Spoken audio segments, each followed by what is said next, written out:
En France, 7% de la population adulte ayant été scolarisée est en situation d'illettrisme. Ça représente 2 500 000 personnes sur le territoire.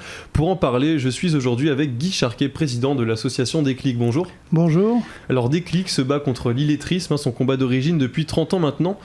Pourquoi en avoir fait un combat justement de cet illettrisme, que ce soit pour les Français mais aussi pour les étrangers qui arrivent ici? Alors au départ, Déclic, quand elle a été créée en 1989, était orientée vers la population française qui avait des difficultés d'illettrisme justement parce qu'ils allaient plutôt travailler dans les champs que de venir à l'école régulièrement. Donc en vieillissant, ils sont aperçus qu'ils avaient des problèmes, soit pour lire, soit pour se débrouiller tout seuls. Et donc c'est des assistantes sociales qui ont mis en place le Déclic pour les aider à s'insérer. Donc c'était ça le départ de notre action. Et maintenant, on poursuit toujours dans le même sens, mais sauf qu'il y a de plus en plus d'étrangers qui viennent chez nous voir et qui ne sont pas forcément illettrés, mais qui ont besoin d'apprendre le français. C'est un petit peu l'évolution qu'on a connue ces derniers temps. Alors ce qui est intéressant pour rester sur l'illettrisme sans parler forcément des étrangers, c'est qu'on voit que la moitié des personnes concernées vivent dans des zones rurales ou des zones un petit peu éloignées, plus faiblement peuplées. À quoi c'est dû et est-ce que selon vous c'est vrai premièrement ? Alors écoutez, sur la région de Bernay, effectivement, les gens qui sont dans les campagnes, ils sont un petit peu isolés, ils ont peut-être des difficultés pour venir à l'école. Bon, c'est quand même de moins en moins vrai, mais au départ c'était certainement ça. Le fait d'être à la campagne ne les avantageait pas pour venir à l'école. Maintenant, il y a d'autres moyens plus faciles pour pouvoir venir prendre les cars, pour venir à l'école ou même utiliser l'Internet et autres, parce que beaucoup de gens maintenant ont des moyens pour se cultiver autres. On sait que c'est dans ces zones du coup que l'illettrisme touche de plus en plus de personnes, mais est-ce que finalement le nécessaire est fait dans ces lieux pour que des personnes puissent changer ça justement ? Alors ça, c'est effectivement très difficile parce que Déclic est la seule association dans l'Eure qui avait été créée il y a plus de 30 ans pour lutter justement contre ce fléau. Et une deuxième qu'on a aidé à s'installer, c'est à Conches, ça s'appelle La Clé. Et donc, vous voyez qu'il n'y a que 2 associations qui travaillent dans ce sens-là pour les adultes. Bien. L'illettrisme représente un réel handicap, vous pensez ? C'est certain, oui. On s'est aperçu, pour ceux qui venaient nous voir, quand ils se retrouvaient seuls, et des fois ils avaient une compagne ou quelqu'un qui les aidait, quand ces personnes se retrouvaient toutes seules, elles savaient pas faire de chèque, régler leur quittance d'eau, d'électricité. Donc c'est le b.a.-ba pour nous, ça a été déjà leur apprendre à écrire à faire des chèques et autres. Donc c'était vraiment c'est surtout pour grand malaise. Pour les problèmes du quotidien finalement qu'on vient vous voir pour gérer l'administration, etc. Oui, c'est ça. Les personnes, les Français surtout qui viennent nous voir c'est pour gérer leurs problèmes quotidiens, oui. On peut remarquer la présence de ce problème quand on voit la longévité de l'association, donc de Déclic. Les premiers cours ont commencé en 1990 et depuis ils continuent d'avoir lieu.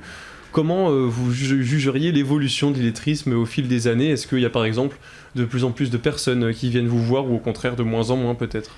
Alors il y a effectivement une évolution entre la population française qui venait nous voir au départ et qui représentait 80-90% des gens qui avaient besoin de notre aide. Et puis vers les années 2010, on avait encore 75% de Français et 25% d'étrangers.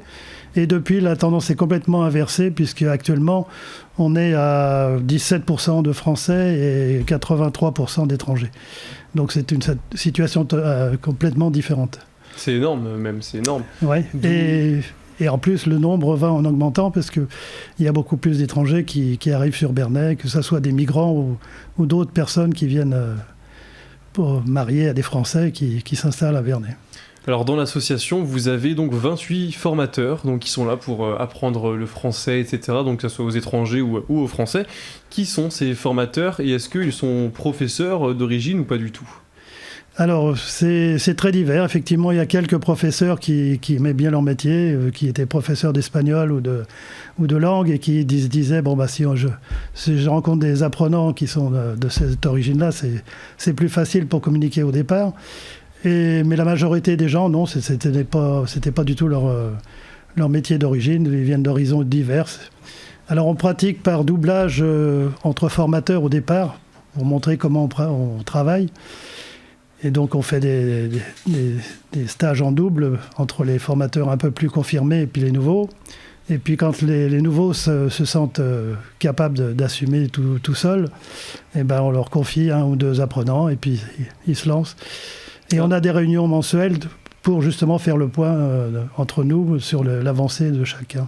Alors ces formateurs, justement, comment ils procèdent pour combler ces lacunes chez les apprenants? Quelles sont leurs façons de procéder, leurs cours qu'ils disposent?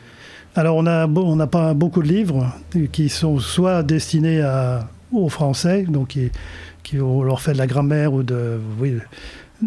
simplement de la lecture, ou en fonction de ce qu'ils veulent et ce qu'ils ont besoin. C'est surtout ça, notre point fort, c'est qu'on s'adapte à chaque personne en fonction de ses besoins. Et pour les étrangers, alors là, il y a une multitude de livres, de conjugaison, de communication, de lecture, de grammaire, et des livres aussi pour passer des diplômes de français. Et ça, c'est important parce qu'ils viennent toujours dans ce but-là, de passer un diplôme pour avoir un niveau de français et de mieux s'intégrer. Finalement, quel serait le plus compliqué? Apprendre le français à un Français, mais un petit peu illettré, ou à un étranger qui vient d'arriver et qui n'a pas du tout de notion en français? C'est 2 aspects différents, mais en fait, c'est un petit peu dans la sensation de chaque formateur aussi. Il y en a qui préfèrent avoir des Français, parce que c'est leur langue d'origine, ils arrivent à communiquer plus facilement avec eux, et puis d'autres qui se lancent. Moi, j'ai eu les 2 cas, indifféremment, ça me plaisait beaucoup de travailler soit avec des Français, soit avec des étrangers. À partir du moment où je comprenais un petit peu la langue, ou que j'arrivais à me faire comprendre en anglais ou en espagnol, comme c'est le cas actuellement. Vous faites aussi à Déclic des permanences. Quels en sont les objectifs? Alors les permanences, c'est 1 fois par mois, le 2e lundi du mois. Alors soit à la maison des associations à Bernay, le matin, soit à Brionne, puisqu'on a ouvert une antenne à Brionne, à la mairie de Brionne, et le lundi après-midi aussi, le 2e lundi du mois. Et c'est pour accueillir tous les apprenants qui voudraient suivre des cours, et ça par le bouche à oreille, ou par les médias, ou par notre site internet, ils arrivent à nous connaître, et donc ils se présentent à une permanence pour qu'on puisse prendre un premier contact avec eux, et ensuite les inscrire dans l'association. Et puis... Allez-y, vous en faites. Oui, j'étais en train de chercher le 2e point, mais c'est pas grave. Au niveau plus personnel maintenant, j'aimerais qu'on parle un petit peu de vous. Qu'est-ce qui vous a poussé, vous personnellement, à vous lancer dans ce combat contre l'illettrisme? Alors le combat que je mène, c'est surtout un combat vis-à-vis de la pauvreté, vis-à-vis des autres.